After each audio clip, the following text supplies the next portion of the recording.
कहानी की शुरुआत होती है नोलन बूथ से, जो दुनिया का सबसे मशहूर और ग्रेटेस्ट आर्ट थीफ होता है। बूथ इतना ज़हीन और चालाक था कि वो किसी भी जेल से बड़ी आसानी से फरार हो जाता था। इस समय वो क्लियोपैट्रा के पहले अंडे का डुप्लीकेट तैयार कर रहा था, क्योंकि असली वाला वो चोरी करने वाला था। असल में हजारों साल पहले एंटोनी नाम का एक रोमन जनरल मिस्र की रानी क्लियोपैट्रा के प्यार में पागल था। शादी के दिन उसने अपने मोहब्बत का सबूत देने के लिए क्लियोपैट्रा को 3 बेशकीमती अंडे तोहफे में दिए थे। सदियों तक लोगों ने इन अंडों को बस एक अफवाह समझा, लेकिन 1907 में काहिरा के बाहर एक किसान को जमीन में गड़े 2 अंडे मिले। तब दुनिया को यकीन हो गया कि ये अफसाना हकीकत है, मगर तीसरा अंडा आज तक किसी को नहीं मिला। इसी बीच ब्लैक मार्केट में ये खबर फैल चुकी थी कि मिस्र का एक अरबपति अपनी बेटी की शादी में क्लियोपैट्रा के 3 अंडे तोहफे में देने वाला है। शर्त बस इतनी थी कि जो भी शख्स 3 अंडे लाकर देगा उसे $30 करोड़ का इनाम मिलेगा। यही वजह थी कि नोलन बूथ रोम के म्यूजियम से पहला अंडा चुराने की तैयारी कर रहा था। उधर हम जोन हार्टली को देखते हैं, जो एक FBI आर्ट क्राइम स्पेशलिस्ट होता है। वो एजेंट उर्वशी दास के साथ उसी म्यूजियम के अंदर मौजूद था। जोन को खुफिया खबर मिली थी कि आज नोलन बूथ यहाँ हाइस्ट करने वाला है। वो म्यूजियम मैनेजर को जगह बंद करने को कहता है, मगर मैनेजर को अपनी सिक्योरिटी पर पूरा भरोसा था। जोन कहता है, क्या पता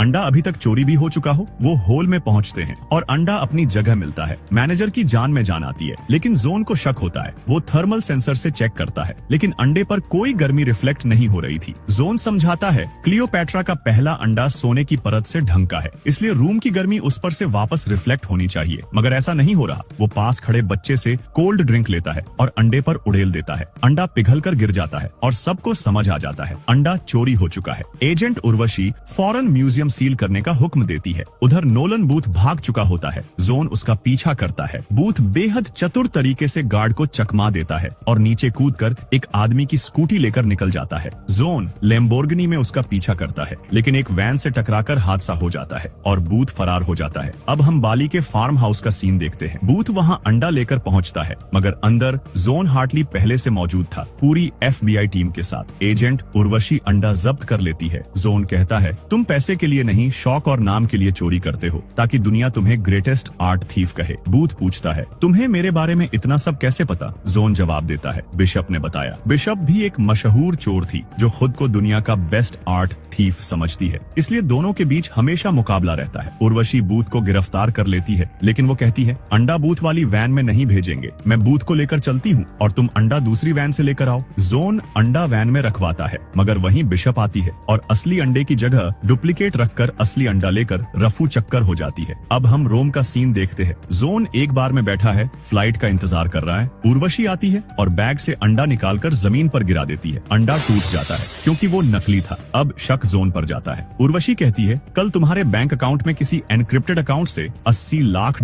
आए, मतलब अंडा तुमने चुराया। जोन कहता है, ये जरूर बूथ या बिशप ने किया है, मैंने कुछ नहीं किया। मगर उर्वशी उसकी एक नहीं सुनती और उसे अरेस्ट कर लेती है। अब हम रूस का सीन देखते हैं। हम एक सख्त और बर्फीली जेल को देखते हैं। यहीं जोन को भी नोलन बूथ के साथ कैद कर दिया जाता है। बूथ जोन को जेल में देखकर हंस देता है। अगले दिन बूथ उसे बताता है, बिशप ने मेरी जानकारी देकर पहले तुम्हारा भरोसा जीता, फिर तुम्हें धोखा देकर हम दोनों को रास्ते से हटा दिया, ताकि वो 3 अंडे हासिल करके उस अरबपति को बेच दे और $30 करोड़ कमा ले। जोन कहता है, ये कैसे मुमकिन? किसी को नहीं पता कि तीसरा अंडा कहाँ है। बूथ जवाब देता है, ये बात ठीक है, तीसरा अंडा अभी भी गुमशुदा है, लेकिन पहले मैं बाकी 2 अंडे चुराता। दूसरा अंडा इंटरनेशनल आर्म्स डीलर सोटो वॉचे के पास है। उसकी सारी जानकारी मैंने पहले ही निकाल रखी है। वो बड़ा सन की किस्म का आदमी है, जिसे लोगों का गला घोंटने में अजीब सुख मिलता है, और उसने क्लियोपैट्रा का दूसरा अंडा अपने आलीशान महल में छुपा रखा है। तभी कुछ ऑफिसर्स उन्हें पकड़कर जेलर के पास ले जाते हैं, लेकिन वहाँ जेलर की जगह बिशप मौजूद होती है। वो मुस्कुराते हुए कहती है, मैंने तुम्हें यहाँ इसलिए बुलाया ताकि तुम मुझे बता दो कि तीसरा अंडा कहाँ छुपा है। एक अंडा मेरे पास है, दूसरा मैं हासिल करने ही वाली हूँ, अब बस तीसरे की बारी है। फिर वो बूथ को एक ऑफर देती है, मुझे तीसरे अंडे का ठिकाना बता दो, मैं तुम्हें यहाँ से रिहा करवा दूं और 10% हिस्सा भी दूंगी। बूथ कहता है, क्या मैं पागल हूँ, तुम्हें कुछ भी बताने से रहा? बिशप कहती है, ठीक है, मैं तुम्हें समय देती हूँ, कुछ दिन जेल में चक्की पीसने के बाद शायद तुम्हारा मूड बदल जाए। वो ये कहकर चली जाती है। अगले दिन जोन बूथ को कहता है, हमें साथ काम करना होगा, मैं बिशप को गिरफ्तार करूंगा और तुम दुनिया के नंबर 1 आर्ट थीफ बन जाओगे। फिर वो बताता है, कल सोटो वॉचे के घर मास्क पार्टी है, अगर दूसरे अंडे तक पहुंचना है तो कल शाम से पहले हमें इस जेल से निकलना होगा। रात में बूथ फरार होने का प्लान सोचता है। बातों बातों में जोन उससे पूछता है, तुम्हारे डैड पुलिस वाले थे तो तुम चोर कैसे बने? बूथ कुछ देर चुप रहता है, फिर कहता है, जब मैं 8 साल का था, डैड ने सोचा कि उनकी घड़ी मैंने चुराई है। पता नहीं क्यों वो घड़ी उन्हें इतनी प्यारी थी। मैं कसम खाकर कहता रहा कि मैंने नहीं ली, लेकिन उन्होंने यकीन नहीं किया। उन्होंने मुझसे बात करना बंद कर दिया, लगभग 1 साल तक। एक रात जब वो घर लौटे, वही घड़ी उनकी कलाई पर थी, मगर उसके बाद भी उन्होंने मुझसे माफी नहीं मांगी और मुझे बोर्डिंग स्कूल भेज दिया। हमने फिर कभी बात नहीं की। अगले दिन बूथ कहता है, चलो प्लान तैयार है। ध्यान भटकाने के लिए वो ग्लिसरीन सोप को नाइट्रिक एसिड में मिला देता है। तेज धमाका होता है। ऑफिसर फायरिंग करते हुए उनकी तरफ बढ़ते हैं। जोन और बूथ चतुराई से भागकर बाहर निकल जाते हैं और गेट लॉक कर देते हैं। वो दीवार चढ़कर हेलीकॉप्टर तक पहुंचते हैं, मगर तभी सैनिक फायरिंग शुरू कर देते हैं। जोन चिल्लाता है, बूथ हेलीकॉप्टर चालू करो। बूथ हेलीकॉप्टर ऑन करता है। जोन चढ़ने ही वाला होता है कि ऊपर से जेलर बम से हमला कर देता है। जोन ब्रिज से लटक जाता है। बूथ अपनी जान बचाने के लिए अकेला उड़ने लगता है, लेकिन जोन भी दौड़कर छलांग लगाता है और हेलीकॉप्टर में घुस जाता है। जनरल फिर से बम फेंकता है। जोन हेलीकॉप्टर का दरवाजा खोल देता है ताकि बम बाहर गिर जाए और दोनों बाल बाल बचकर उड़ जाते हैं। बूथ जोन को अपने दोस्त के पास ले जाता है, जहां सारा सामान और तैयारी पहले से मौजूद थी। वे जेट से उड़ान भरते हैं। रास्ते में बूथ प्लान बताता है, जब सोटो वॉचे नीचे पार्टी में होगा, हम उसके गार्ड से बचते हुए ऊपर उसके बेडरूम तक जाएंगे। बेडरूम के अंदर एक खुफिया कमरा है। उसका दरवाजा बायोमेट्रिक पोर्टल से खुलता है। उसे सिर्फ सोटो वॉचे की आवाज और चेहरा ही खोल सकते हैं। जोन पूछता है, और ये हम कहां से लाएंगे? बूथ मुस्कुराता है, हम डीप फेक टेक्नोलॉजी का इस्तेमाल करेंगे। वो दिखाता है कि कैसे वॉचे की आवाज और चेहरे की कॉपी जनरेट की जा सकती है। लेकिन बूथ आगे बताता है, एक और दिक्कत है, उस कमरे पर एक और सिक्योरिटी लॉक है, जिसका पासवर्ड सोटो वॉचे के फोन पर जनरेट होता है। इसलिए हमें उसका फोन, उसका थंब प्रिंट और उसकी बायो वॉइस तीनों चाहिए। अब हम वेलेंशिया का सीन देखते हैं। यहाँ सोटो वॉचे की हवेली में मास्क पार्टी चल रही है। इसी पार्टी में बूथ और जोन घुस आते हैं। बूथ धीरे से कहता है, मैं उसका थंब प्रिंट लेकर आता हूँ, तुम उसका फोन हासिल कर लो। तभी वहाँ बिशप भी पहुँच जाती है। जोन उसके करीब जाता है। बिशप मुस्कुराकर कहती है, मैं जानती हूँ तुम और तुम्हारा पार्टनर दूसरे अंडे के लिए आए हो। उधर जोन सोटो वॉचे से टकराकर उसका फोन चुरा लेता है और बूथ उसकी कोल्ड ड्रिंक से उसका थंब प्रिंट ले लेता है। प्लान के मुताबिक बूथ और जोन जानबूझकर अपने कपड़ों पर ड्रिंक गिरा लेते हैं ताकि वॉशरूम में जाने का बहाना मिल जाए। वॉशरूम पहुंचते ही बूथ कैमरों को हैक कर लेता है और दोनों चुपके से ऊपर वाले कमरे में पहुंच जाते हैं। सोटो वॉचे के बेडरूम में एक खुफिया दरवाजा था। वे गैजेट्स और वॉचे के फोन का इस्तेमाल करते हुए बायोमेट्रिक पोर्टल खोल लेते हैं और सीक्रेट रूम में दाखिल होते हैं, मगर तभी उर्वशी दास वहां पहुंच जाती है। दरअसल बिशप ने चाल चली थी। उसने बूथ और जोन की लोकेशन उर्वशी को दे दी थी ताकि वो पकड़े जाए और बिशप आराम से अंडा ले उड़े। लेकिन जोन फौरन पलटवार करता है। दोनों जल्दी से खुफिया कमरे के अंदर पहुंच जाते हैं। दरवाजा उनके पीछे लॉक हो जाता है। अंडे के पास पहुंचते ही वो देखते हैं बिशप पहले से मौजूद है। अब तीनों में अंडे के लिए जमकर लड़ाई होती है। कमरे में रखी पुरानी एंटीक चीजें हथियार बन जाती हैं। उधर सोटो वॉचे को भी गड़बड़ का पता लग जाता है और वो रूम की तरफ बढ़ता है। बिशप दोनों को हथकड़ियों से बांध देती है। सोटो वॉचे आता है। बूथ कहता है, अंडा हमने नहीं चुराया, उसने चुराया है। सोटो वॉचे बिशप के पास जाता है और यहाँ असली ट्विस्ट खुलता है। दोनों पहले से साथ थे। बिशप ने उसे अपना पार्टनर बना लिया था ताकि बूथ और जोन को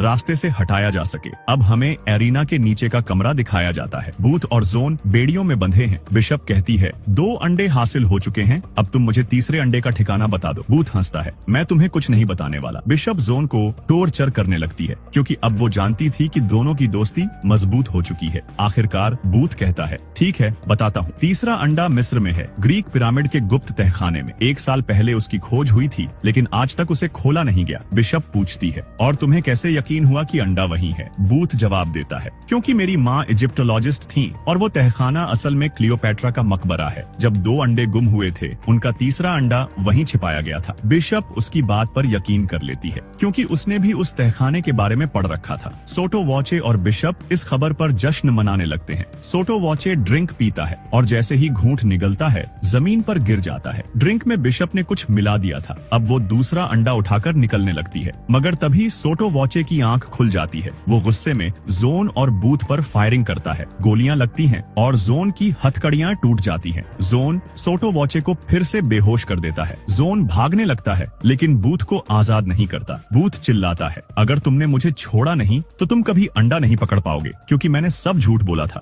जोन रुक जाता है। उसे एहसास होता है कि बूथ कितना चालाक है। आखिरकार वो बूथ को छुड़ाता है। दोनों ऊपर पहुंचते हैं और सीधे बुल फाइट एरिना में जा गिरते हैं। एक सांड उनकी जान लेने पर तुला था। दोनों बड़ी मुश्किल से सांड से बचकर निकलते हैं और एक ट्रेन पकड़ लेते हैं। ट्रेन में जोन पूछता है, हम कहाँ जा रहे हैं? बूथ जवाब जवाब देने से इनकार करता है। मैं तुम्हें तीसरे अंडे का लोकेशन नहीं बता सकता। जोन कुछ देर चुप रहता है, फिर कहता है, मेरे डैड एक चोर थे, बेहद माहिर, लेकिन मेरे 13वें जन्मदिन पर वो कभी घर वापस नहीं आए और उस दिन के बाद हमने उन्हें कभी नहीं देखा। बूथ की आंखें नम हो जाती हैं। पहली बार वो भी इंसानी दर्द के करीब लगता है। जोन कहता है, मेरी मदद करो ताकि मैं बिशप को पकड़ सकूं और अपना नाम साफ कर सकूं, और मैं तुम्हारी मदद करूंगा ताकि तुम फिर से दुनिया के नंबर 1 आर्ट थीफ बन सको। ट्रेन के सफर में बूथ आखिरकार जोन को सच्चाई बताता है। अप्रैल 1942 में बर्लिन रेड आर्मी के कब्जे में चला गया था और इसी के साथ नाजियों का खेल खत्म होने लगा। उसी दौरान एक खुफिया शख्स रूडोल्फ, जो हिटलर का पर्सनल आर्ट और एंटीक डीलर था, वो दुनिया का पहला आदमी माना जाता है जिसने क्लियोपैट्रा के तीसरे अंडे को छुआ था। युद्ध खत्म होने के बाद रूडोल्फ स्टीमर शिप से जर्मनी से अर्जेंटीना भागने निकला। शिप के डॉक्यूमेंट्स में दर्ज था वो एक सूटकेस और 15 कार्गो कंटेनर्स लेकर जा रहा था, लेकिन कंटेनर्स को मशीन पार्ट लिखा गया था। असल में वो चोरी की एंटीक चीजें थीं। 70 साल तक जासूस, ट्रेजर हंटर्स और कानूनी एजेंसियां उस जगह को तलाशते रहे जिसे वो हिटलर का खुफिया बंकर मानते थे। कहा जाता था कि वो बंकर साउथ अमेरिका में कहीं छिपा हुआ था। और बूथ धीरे से कहता है, मेरे डैड भी उन लोगों में से एक थे।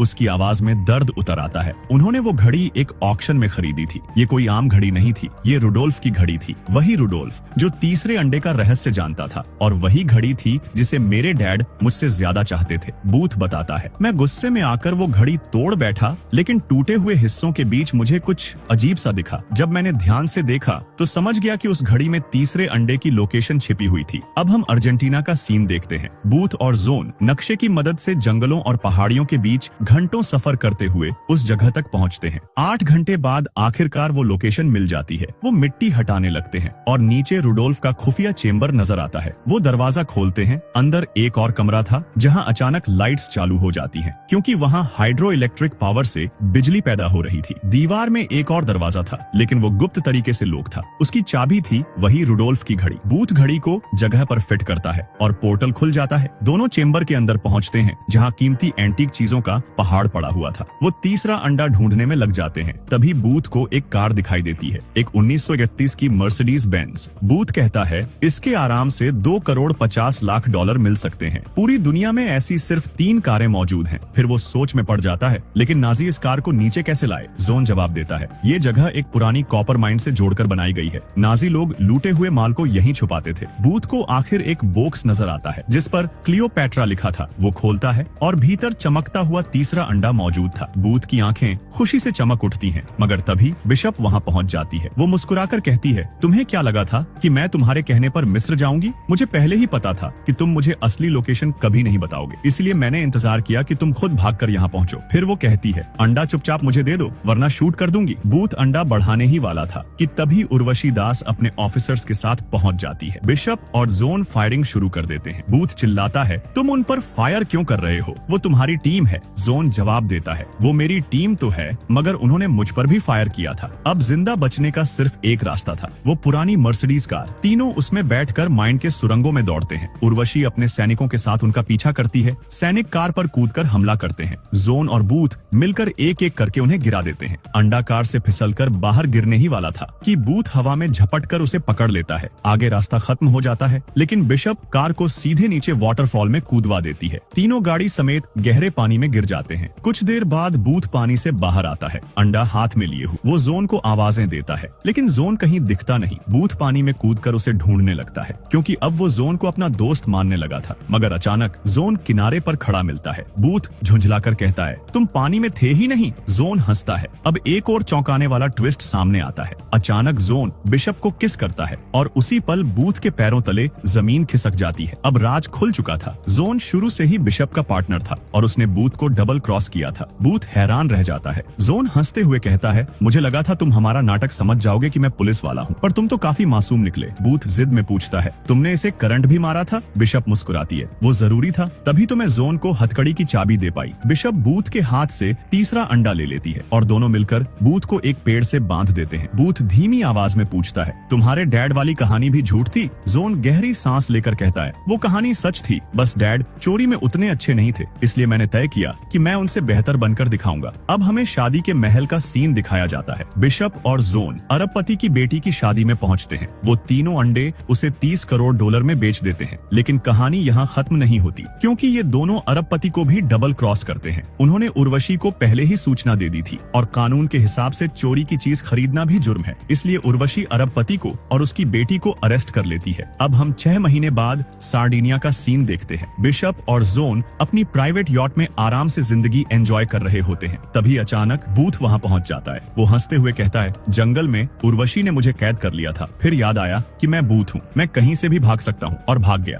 जोन पूछता है, अब तुम यहाँ क्या लेने आए हो? बूथ कहता है, मैं लोगों की गलती माफ तो कर देता हूँ, लेकिन भूलता कभी नहीं, इसलिए मैंने उर्वशी को कॉल करके तुम्हारे सीक्रेट बैंक अकाउंट की जानकारी दे दी और उसने तुम्हारे अकाउंट से सारे पैसे फ्रीज कर दिए। जोन जल्दी से अपना बैलेंस चेक करता है, अकाउंट 0 होता है। बूथ कहता है, अब हम तीनों कंगाल हैं और इसी वजह से हम फिर से दोस्त बन सकते हैं। वो आगे बढ़कर कहता है, एक बड़ा काम आया है, पैसा बहुत मिलेगा पर रिस्क भी काफी ज्यादा होगा। अगर साथ नहीं दोगे तो उर्वशी यहाँ आती ही होगी तुम्हें पकड़ने। जोन कहता है, तुम्हें कैसे लगा कि हम तुम्हारे साथ काम करेंगे? तुम्हें चुपचाप यहाँ से निकल जाना चाहिए। लेकिन बिशप बीच में रोकती है। वो जोन को समझाती है, हमने अपनी पूरी कमाई गंवा दी है। और हाँ, बूथ बकबक जरूर करता है, लेकिन वो बेहद काम का है। जोन कुछ पल सोचता है, आखिरकार सिर हिलाकर हामी भर देता है। तीनों यॉट छोड़कर नए मिशन की तरफ रवाना हो जाते हैं। कुछ देर बाद उर्वशी यॉट पर पहुंचती है, लेकिन वहाँ कोई नहीं था। इस बार वो खेल समझ चुकी थी, इसलिए वो इन तीनों पर रेड नोटिस जारी कर देती है। रेड नोटिस जो अंतरराष्ट्रीय स्तर का सबसे उच्च दर्जे का अरेस्ट वारंट होता है, जो दुनिया के मोस्ट वांटेड अपराधियों पर लागू किया जाता है।